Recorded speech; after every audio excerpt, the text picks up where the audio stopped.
ഈ പാല് വെജിറ്റേറിയൻ ആണോ നോൺ വെജിറ്റേറിയൻ ആണോ എന്ന് എനിക്ക് കുറേ നാളായിട്ട് സംശയം ഉണ്ടായിരുന്നു. കാരണം അത് ഒരു മൃഗത്തിൽ നിന്ന് വരുന്നതായതുകൊണ്ട് അത് അതിൻ്റെ കുഞ്ഞുങ്ങൾക്ക് കുടിക്കേണ്ടത് നമ്മൾ പിടിച്ചു വാങ്ങിക്കുന്ന ഒരു ഇതുകൊണ്ട് അതിനകത്ത് ഒരു വയലൻസ് ഉണ്ട്. അപ്പോൾ അതുകൊണ്ട് അത് ഒരു വെജിറ്റേറിയൻ ആണോ എന്നുള്ള കാര്യത്തിൽ എനിക്ക് സംശയം ഉണ്ടായിരുന്നു. പക്ഷേ അത് വെജിറ്റേറിയൻ ആയിട്ടാണ് പൊതുവെ കരുതപ്പെടുന്നത് ഞാൻ ഈ അടുത്ത് മനസ്സിലാക്കി. അത് മാത്രമല്ല വീഗൻസ് എന്ന് പറയുന്ന ഒരു കമ്മ്യൂണിറ്റി ഉണ്ട്. അതായത് വെജിറ്റേറിയൻ അല്ല, വീഗൻസ്. അതായത് അവർ യാതൊരു ഈ അനിമൽ പ്രൊഡക്ട്സ് ഒന്നും തന്നെ ഉപയോഗിക്കാറില്ല. അവർ ഈ പാലിനെയും ഉപയോഗിക്കാറില്ല എന്ന് പറയുന്നത്. പക്ഷേ ഇപ്പോൾ നോൺ വെജിറ്റേറിയൻ പാല് എന്ന് പറയുന്നൊരു സംഭവം കേൾക്കുന്നു. അതെന്താണെന്ന് എനിക്കറിയില്ല. അത് അമേരിക്കയിൽ നിന്ന് ഉൽപ്പാദിപ്പിച്ച് അതിപ്പോൾ ഇന്ത്യയിലോട്ടൊക്കെ വരുന്നുണ്ടെന്നാണ് കേൾക്കുന്നത്. ഇതെന്താണ് ഈ സംഭവം? അതിന് സ്റ്റോപ്പ് മെമ്മോ കൊടുത്തു ഇന്ത്യ. സ്റ്റോപ്പ് മെമ്മോ കൊടുത്തു. സ്റ്റോപ്പ് മെമ്മോ കൊടുത്തു. ആ പാൽ അവിടെ തന്നെ ഇരിക്കട്ടെ, നിങ്ങൾ തന്നെ കുടിച്ചോളാൻ പറഞ്ഞു. അതായത് പാല് നമ്മൾ സസ്യാഹാരി ആ ഒരു ഗണത്തിലാണ്, സസ്യാഹാരത്തിന്റെ ഗണത്തിലാണ് പെടുത്തിയിരിക്കുന്നത്. പക്ഷെ അമേരിക്കൻ പാൽ അങ്ങനെയല്ല. അമേരിക്കൻസിനെ പോലെ കുറച്ച് പ്രത്യേകതകളൊക്കെ ഉള്ളതാണ്. അവര് എന്താ പറയാ, അവരതിനെ ആ കാലിത്തീറ്റയിൽ ഉൾപ്പെടുത്തുന്ന സാധനങ്ങൾ പറയാം. അപ്പോൾ അത് നമുക്ക് കുറച്ചുകൂടെ മനസ്സിലാവും. അതിൽ അവർ ഉൾപ്പെടുത്തുന്നത് എന്ന് പറയുന്നത് പന്നികൾ, കോഴികൾ, കുതിരകൾ, നായ്ക്കൾ, പൂച്ചകൾ ഇവയുടെയൊക്കെ മാംസം ഉണക്കി പൊടിച്ച് കൊടുക്കും. ഈ കാലിത്തീറ്റയായിട്ട് ഇവർക്ക് ഈ പശുക്കൾക്കൊക്കെ കൊടുക്കാൻ നാൽക്കാലികൾക്ക് കൊടുക്കുന്നുണ്ട്. കൂടാതെ പന്നികളുടെയും കുതിരകളുടെയും രക്തം, കന്നുകാലികളിൽ നിന്നുള്ള ഉരുക്കിയിട്ടുള്ള കൊഴുപ്പ്, കോഴിത്തൂവൽ, വൈക്കോൽ ഉൾപ്പെടെയുള്ള വിരിപ്പുകൾ, കോഴിക്കാഷ്ടം മുതലായവയൊക്കെ ഈ കാലിത്തീറ്റ കൊടുക്കുന്നുണ്ട്. നമ്മുടെ ഈ നാട്ടിൽ കൂടുതൽ വൈക്കോൽ കൊടുക്കും. വൈക്കോൽ കൊടുക്കാണ്ട് പുല്ല് അങ്ങനെ അതല്ലാത്ത ഈ രീതിയിലുള്ളതല്ല നമ്മൾ പിന്തുടരുന്ന ഈ പറയുന്ന പശുക്കൾക്കൊക്കെ കൊടുക്കുന്ന ഭക്ഷണം എന്ന് പറയുന്നത് ഇങ്ങനെയല്ല. കാലിത്തീറ്റ എന്ന് പറയുന്നത് ഇങ്ങനെയല്ല. ഇത് ട്രംപിന്റെ ഐഡിയ ആയിരിക്കാനാണ് സാധ്യത. ട്രംപിനെ കിളിപോയ മാത്രം ഇവര് നാളുകളായിട്ട് പിന്തുടർന്ന് വന്നുകൊണ്ടിരിക്കുന്നത് ഈ ഒരു രീതിയിലുള്ള ഭക്ഷണമാണ് ഇവർക്ക് കൊടുത്തുകൊണ്ടിരിക്കുന്നത്. അപ്പൊ അവിടുന്ന് വരുന്നത് അതുകൊണ്ട് തന്നെ നോൺ വെജ് പാലാണ് എന്ന് നമുക്ക് പറയാം. അങ്ങനെ വേണമെങ്കിലും നമുക്ക് പറയാം. അപ്പോൾ ഈ കന്നുകാലികൾക്കുള്ള ഈ തീറ്റകളിൽ നിന്ന് പശുക്കൾക്കുള്ള രോഗവ്യാപന സാധ്യത തടയാൻ വേണ്ടിയിട്ട് കർശനമായിട്ടുള്ള സുരക്ഷാ നിയന്ത്രണങ്ങളൊക്കെ ഉണ്ട്. പക്ഷേ ഇതൊക്കെ ഉണ്ടെങ്കിലും ഇത്തരത്തിലുള്ള പാലാണ് അവർ അവിടെ നിന്ന് ഇങ്ങോട്ടേക്ക് ഇറക്കുമതി ചെയ്യുന്നത് എന്നുള്ളത് കൊണ്ടാണ് നമ്മൾ അവർക്ക് നിയന്ത്രണം ഏർപ്പെടുത്തുന്നത്. ഇതിനാണോ ഈ നമ്മൾ 100% താരിഫ് ഒക്കെ കൊടുത്തിട്ട് ഈ പാലാണോ ഇവിടെ ഇങ്ങോട്ട് അതാണ് ഇറക്കുമതി ചെയ്യേണ്ടത് ട്രംപിന്. അതിനുവേണ്ടി നമ്മുടെ വിപണി തുറന്നു കൊടുക്കണം എന്നുള്ളതാണ് അവർ പറഞ്ഞത്. അപ്പോൾ ഇത് മാത്രമല്ല, സാമ്പത്തികമായിട്ടും ഉള്ള വിഷയങ്ങളുണ്ട്. അത് നമ്മുടെ ക്ഷീര കർഷകരെ എന്താ പറയുക, ഇപ്പോൾ ക്ഷീര കർഷകരെല്ലാവരുടെ ഒരു കുഴപ്പമില്ലാത്തൊരവസ്ഥയിൽ പോകുന്ന ഒരു സാഹചര്യമാണ്. അപ്പോൾ അവരുടെ നടുപൊടിക്കുന്ന ഒരു രീതിയിലേക്ക് പൂർണ്ണമായിട്ടും ക്ഷീര മേഖല, വികസന മേഖല നമ്മൾ തുറന്നിട്ട് കൊടുത്തിട്ടുണ്ടെങ്കിൽ സംഭവിക്കും. അപ്പോൾ അവർ ഇപ്പോൾ ഒരു ആശ്വാസത്തിൽ നിൽക്കുന്ന അവരെ വീണ്ടും ഒരു എന്താ പറയുക, ഒരു ദുരന്തത്തിലേക്കൊക്കെ തള്ളിവിടാൻ വേണ്ടി പലപ്പോഴും പണ്ടൊക്കെ നമ്മൾ കേൾക്കുന്നതാണ് ഈ ക്ഷീര കർഷകരായാലും ആത്മഹത്യ ചെയ്യുന്ന വിഷയമൊക്കെ ഒരുപാട് ഉണ്ടായിട്ടുണ്ട് നമ്മുടെ നാട്ടിൽ. അപ്പോൾ ഇപ്പോൾ അതൊന്നും കേൾക്കാത്തതിന് പിന്നിൽ ഈ പറയുന്ന പാലുൽപാദന മേഖലയെ പുനരുജ്ജീവിപ്പിച്ച് കൊണ്ടുവന്നിട്ടുണ്ട്. അത് വീണ്ടും തകർക്കുന്ന രീതിയിലേക്കായിരിക്കും പൂർണ്ണമായിട്ടും ഇവർക്ക് വേണ്ടി, അമേരിക്കയ്ക്ക് വേണ്ടി ഈ വിപണി തുറന്നു കൊടുത്തിട്ടുണ്ടെങ്കിൽ. ഇതിൽ പ്രധാനമായിട്ടും നമ്മൾ പറയുമ്പോൾ അമേരിക്ക ഇത്തരത്തിലുള്ള കാര്യങ്ങളൊക്കെയാണ് കൊടുക്കുന്നത് എന്നുണ്ടെങ്കിലും അവർ പറയുന്നത് അനാവശ്യമായിട്ടുള്ള തടസ്സമാണെന്ന് ഇന്ത്യ ഉന്നയിക്കുന്നത്. ഒരു കാര്യമില്ല, ഞങ്ങൾക്കതങ്ങ് തുറന്നിട്ട് തന്നാൽ മതി, നമ്മളവിടെ കൊണ്ടുവന്നങ്ങ് ചൊരിയും എന്നാണ് അവർ പറയുന്നത്. പക്ഷെ നമ്മുടെ ഗ്ലോബൽ ട്രേഡ് റിസർച്ച് ഇൻസ്റ്റിറ്റ്യൂട്ടിലെ അജയ് ശ്രീവാസ്തവ എന്ന് പറയുന്ന ഉദ്യോഗസ്ഥൻ ഇതേക്കുറിച്ച് പറഞ്ഞിരിക്കുന്ന ഒരു കാര്യമുണ്ട്. അതായത് ഇന്ത്യയിൽ നെയ്യും പാലും ഒക്കെയും നമ്മുടെ ദിനം പ്രതിയുള്ള ജീവിതത്തിലൊക്കെ കടന്നു വരുന്ന കാര്യങ്ങളാണ്, പ്രാധാന്യമുള്ളവയാണ്. അപ്പോൾ മാംസമോ രക്തമോ ഒക്കെ ഭക്ഷിച്ച പശുവിൻ്റെ പാലിൽ നിന്നുണ്ടാക്കിയ വെണ്ണ കഴിക്കുന്നത് നമ്മുടെ നാട്ടിലുള്ള സസ്യാഹാരികളായിട്ടുള്ളവർക്ക് ബുദ്ധിമുട്ടായിരിക്കും കൊണ്ടുവരുന്നത് എന്നാണ്. അത് സങ്കല്പിക്കാൻ കഴിയില്ല എന്നാണ് പറയുന്നത്.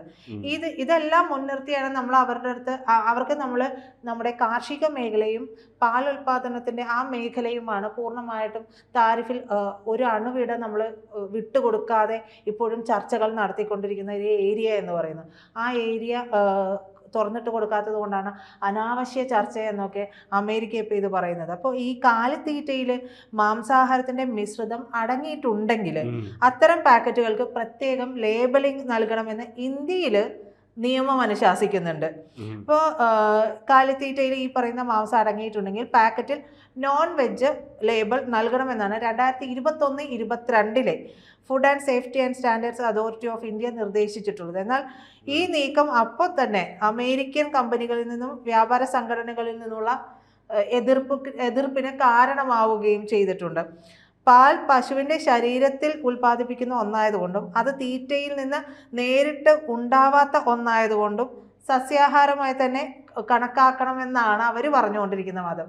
ആ വാദത്തിന് ഇതെല്ലാം മുൻനിർത്തിക്കൊണ്ട് നമുക്ക് ഉൾക്കൊള്ളാനുള്ള ഒരു ബുദ്ധിമുട്ടുണ്ട്. അപ്പോൾ വലിയ വ്യത്യാസങ്ങളൊന്നുമില്ല. ഇപ്പോൾ സസ്യാഹാരം കഴിക്കുന്ന പശുക്കളുടെ പാലും സസ്യേതര ഭക്ഷണം കഴിക്കുന്ന പശുക്കളുടെ പാലും തമ്മിൽ വലിയ സൂക്ഷ്മമായിട്ടുള്ള വ്യത്യാസങ്ങൾ മാത്രമാണ് ഉണ്ടാവുകയുള്ളത്.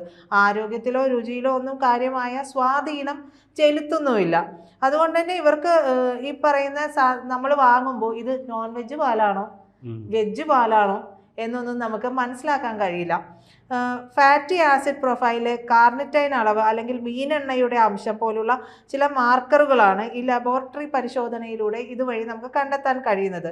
അപ്പോൾ പാൽ മാത്രം വിശകലനം ചെയ്തുകൊണ്ട് ഒരു പശുവിന് സസ്യാഹാരമാണോ മാംസാഹാരമാണോ നൽകിയത് എന്നും നമുക്ക് പറയാനും കഴിയില്ല.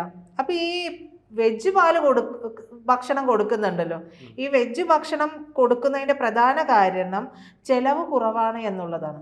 ചെലവ് കുറവാണ്. അതുകൊണ്ടാണ് അമേരിക്കൻ കർഷകർ പശുക്കൾക്കൊക്കെ ഈ ഇത്തരത്തിലുള്ള ഭക്ഷണ രീതികൾ അവലംബിക്കുന്നത് എന്നാണ് പറയുന്നത്. അപ്പോൾ ഇത് മാത്രമല്ല, കന്നുകാലികൾക്ക് ഭക്ഷണത്തിലൂടെ ലഭിക്കുന്ന പ്രോട്ടീൻ്റെ അളവ് വർദ്ധിപ്പിക്കാനും നോൺ വെജ് കൊടുക്കുന്നത് അതെ നോൺ വെജ് കൊടുക്കുന്നത് ചെലവ് കുറവാണ്. അപ്പോൾ ഈ പറയുന്ന പോലെ കാലിത്തീറ്റകളിൽ മാംസ സംയുക്തങ്ങളും മിശ്രിതങ്ങളും ഒക്കെ ചേർക്കാറുണ്ട് അവർ. മത്സ്യപ്പൊടി പ്രോട്ടീനും ഒമേഗ ഫാറ്റി ആസിഡും വരെ നൽകുന്നുണ്ട് എന്നുള്ളതാണ്. നമ്മളിവിടെ ഒമേഗ ഫാറ്റി ഒന്നും വാങ്ങിച്ച് പോലും കഴിക്കാറില്ല, നമ്മുടെ ശരീരത്തിന് പോലും ആവശ്യമുണ്ടായിട്ട് എന്നുള്ളത്. പക്ഷേ അവിടുത്തെ പശുക്കൾക്ക് വരെ അത് കൊടുക്കുന്നുണ്ട് എന്നുള്ളതാണ്. കോഴി വേസ്റ്റ് പശുക്കൾക്ക് പോഷക സമൃദ്ധമായിട്ടുള്ള ഒന്നാണ് എന്നാണ് ഇവർ പറയുന്നത്. അപ്പോൾ ഈ പന്നിയുടെ ഇതുപോലും കൊടുക്കുന്നുണ്ട്, മാംസം പോലും കൊടുക്കുന്നുണ്ട് എന്നുള്ളതാണ്. അപ്പോൾ പന്നിയുടെയോ പശുവിൻ്റെയോ കൊഴുപ്പൊക്കെ കന്നുകാലികളിൽ നിന്നുള്ള പാലിലെ കലോറി വർദ്ധിപ്പിക്കാൻ വേണ്ടിയിട്ടാണ് ഇവർ കൊടുത്തുകൊണ്ടിരിക്കുന്നത്. അമേരിക്ക, ബ്രസീൽ, യൂറോപ്പ് തുടങ്ങിയ രാജ്യങ്ങളിൽ ഇത്തരം രീതികളൊക്കെ സർവ്വസാധാരണമാണ് എന്നാണ് പറയുന്നത്. ഈ കാര്യങ്ങളെല്ലാം വരുമ്പോഴും പക്ഷെ നമ്മുടെ നാട്ടിലേക്ക് വരുമ്പോൾ വിജയ്ക്ക് അറിയാം, നമ്മുടെ നാട്ടിലെ ഒരു ക്ഷീര മേഖല എടുത്തു നോക്കിക്കഴിഞ്ഞാൽ ഇത്തരത്തിലുള്ള കാര്യങ്ങളൊന്നും നമ്മൾ പിന്തുടരുന്നില്ല എന്നുള്ളതാണ്. ഈ അമേരിക്കയിൽ നിന്നുള്ള പാലുൽപ്പന്നങ്ങളുടെ ഇറക്കുമതിക്ക് ഇന്ത്യയിൽ നോൺ വെജ് സാംസ്കാരിക പ്രശ്നങ്ങൾ മാത്രമല്ല നമ്മൾ മുമ്പേ പറഞ്ഞതുപോലുള്ളത്, അത് സാമ്പത്തികമായിട്ടുള്ള വശങ്ങൾ കൂടിയുണ്ട്. അതാണ് മുൻപിൽ നമ്മൾ പറഞ്ഞതുപോലെ ഇന്ത്യയിലെ ചെറുകിട ക്ഷീര കർഷകരെ സംരക്ഷിക്കുക എന്നുള്ള ഒരു പ്രധാനപ്പെട്ട കാര്യം നമ്മുടെ സർക്കാരിൻ്റെ മുൻപിലുണ്ട്. ആ ഒരു രീതിയും കൂടിയുണ്ട്. അപ്പോൾ ഇന്ത്യയിലെ ക്ഷീരമേഖലയിൽ ഭൂരിഭാഗവും എന്ന് പറയുന്നത് ലക്ഷക്കണക്കിന് ക്ഷീര കർഷകരാണ്. അവരിൽ പലരും ഒന്നോ രണ്ടോ പശുക്കളെ മാത്രം ആശ്രയിച്ച് ഉപജീവനം നടത്തുന്നവരും ആണ്. അമേരിക്കൻ ഇറക്കുമതിക്കായിട്ട് ഈ മേഖല തുറന്നു കൊടുത്തിട്ടുണ്ടെങ്കിൽ ഇന്ത്യൻ പാലിന്റെ വില കുറഞ്ഞത് 15% കുറയും. അത് രാജ്യത്തെ ക്ഷീര കർഷകർക്ക് പ്രതിവർഷം 1.03 ലക്ഷം കോടി രൂപ വരെ നഷ്ടമുണ്ടാക്കുമെന്ന് സ്റ്റേറ്റ് ബാങ്ക് ഓഫ് ഇന്ത്യയുടെ റിപ്പോർട്ട് മുന്നറിയിപ്പും നൽകുന്നുണ്ട്. നിലവിൽ ഇന്ത്യയുടെ മൊത്ത മൂല്യവർദ്ധനവിൽ, അതായത് ഗ്രോസ് വാല്യൂ ആഡഡിൽ ഏകദേശം 2.5 മുതൽ 3% വരെ സംഭാവന ചെയ്യുന്നത് ഈ ക്ഷീര മേഖലയാണ്. അപ്പൊ അതായത് ഈ രംഗത്തുണ്ടാകുന്ന ഏതൊരു മാറ്റവും ഗ്രാമീണ വരുമാനത്തെയും ഉപജീവനത്തെയും അതുവഴി നമ്മുടെ GDP-യും ഒക്കെ ബാധിക്കാൻ കരുത്തുള്ളവ തന്നെയാണ് എന്ന് വേണമെങ്കിൽ പറയാം. നമ്മുടെ രാജ്യമാണെങ്കിൽ ക്ഷീര സമ്പദ് വ്യവസ്ഥ കൂടുതൽ സ്വന്തമായിട്ടുള്ളതാണ്. അപ്പൊ ലോകത്തിലെ ഏറ്റവും വലിയ പാൽ ഉൽപാദകരിൽ 1-ാം സ്ഥാനം നമുക്കുമാണ്. 8 കോടി ജനങ്ങൾ ഉപജീവനത്തിനായിട്ട് പൂർണ്ണമായും ഈ കർഷക മേഖലയെ ആശ്രയിക്കുകയും ഒക്കെ ചെയ്യുന്നുണ്ട്. അപ്പോൾ വലിയ തോതിൽ സബ്സിഡി നൽകുന്ന US ക്ഷീരോൽപ്പന്നങ്ങളെ ഇന്ത്യയിൽ അനുവദിക്കുന്നത് നമ്മൾ നേരത്തെ പറഞ്ഞ പോലെ ആഭ്യന്തര പാൽവില എന്നുള്ളത് 15% കുറയ്ക്കാനായിട്ട് കാരണമാകും എന്നാണ് പറയുന്നത്. അപ്പോൾ ഇത്തരത്തിലുള്ള കാര്യങ്ങൾ കൂടി ഫാക്ട്സ് കൂടി ഇതുമായി ബന്ധപ്പെട്ട് നിൽക്കുന്നത്. എന്തായാലും ഈ കണ്ണവസ്ത്രാദിയൊക്കെ കൊടുത്ത് തീറ്റി പോറ്റി അതിൻ്റെ പാലുണ്ടാക്കി പാൽ മാത്രം, അത് മാത്രമല്ല അതല്ലാതെയുള്ള ആഡ് ചെയ്യാൻ പറ്റുന്ന കാര്യങ്ങളും കൂടി ഇവർ ഇതിലേക്ക് ചേർക്കുന്നുണ്ട്. അപ്പോൾ നമ്മളുടെ സ്വതസിദ്ധമായി കിട്ടുന്ന കാര്യങ്ങൾ ഉപയോഗിച്ചുകൊണ്ട് നമ്മളുടെ രാജ്യത്തെ മുന്നോട്ട് നയിക്കുക എന്നുള്ളൊരു വീക്ഷണത്തിലാണ് രാജ്യം ഇപ്പോൾ മുന്നോട്ട് പോകുന്നത്. അപ്പോൾ നമ്മുടെ ചെറുകിട കർഷകരെ, ക്ഷീര കർഷകരെയൊക്കെ നമ്മൾ പുനരുജ്ജീവിപ്പിച്ച് കൊണ്ടുവരുന്നതിനിടയിൽ ഇവർക്ക് വേണ്ടി ഇത് മുഴുവൻ തുറന്നിട്ട് കൊടുത്തത് നമ്മുടെ രാജ്യം തന്നെ താറുമാറായി പോകും. കാരണം അടിസ്ഥാന വർഗം എന്നുള്ളത് സ്റ്റേബിളായി പോയാൽ മാത്രമാണ് എല്ലാ കാര്യങ്ങളും മുന്നോട്ടുള്ള പോക്കിന് അതൊരു ഗുണം ചെയ്യുകയുള്ളൂ. ഇല്ലെങ്കിൽ എല്ലാ മേഖലകളും ഇതുപോലെ തന്നെ കണ്ടവർക്ക് വേണ്ടിയിട്ട് നമ്മൾ തുറന്നിട്ട് കൊടുക്കേണ്ടി വരും. പിന്നെ അവർ കയറി നമ്മുടെ നാട്ടിൽ മേയും. ആ മേയൽ ഒരിക്കൽ നമ്മൾ, അത് മാത്രമല്ല എളുപ്പപ്പണിയാണ്. അവിടെ ഈ ചെലവ് കുറച്ച ഭക്ഷണങ്ങൾ ആണല്ലോ, ഈ കാലിത്തീറ്റ, ചെലവ് കുറഞ്ഞ കാലിത്തീറ്റ കൊടുക്കുന്നു, പാൽ ഉൽപ്പാദിക്കുന്നു, അതിഞ്ഞു കൊണ്ടുവരുന്നു, 50% താരിഫിൽ ഇവിടെ വഹിക്കുന്നു. അങ്ങനെ ഇപ്പം ട്രംപിന്റെ ആൾക്കാർ കൊണ്ടുപോകണ്ട അല്ലേ? അതിന്റെ ആവശ്യമില്ല.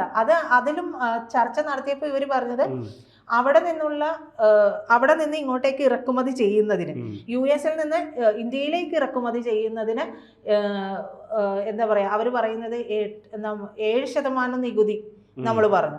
7%, നമുക്ക് 10% അവർ ഏർപ്പെടുത്തിയിരിക്കുന്നത്.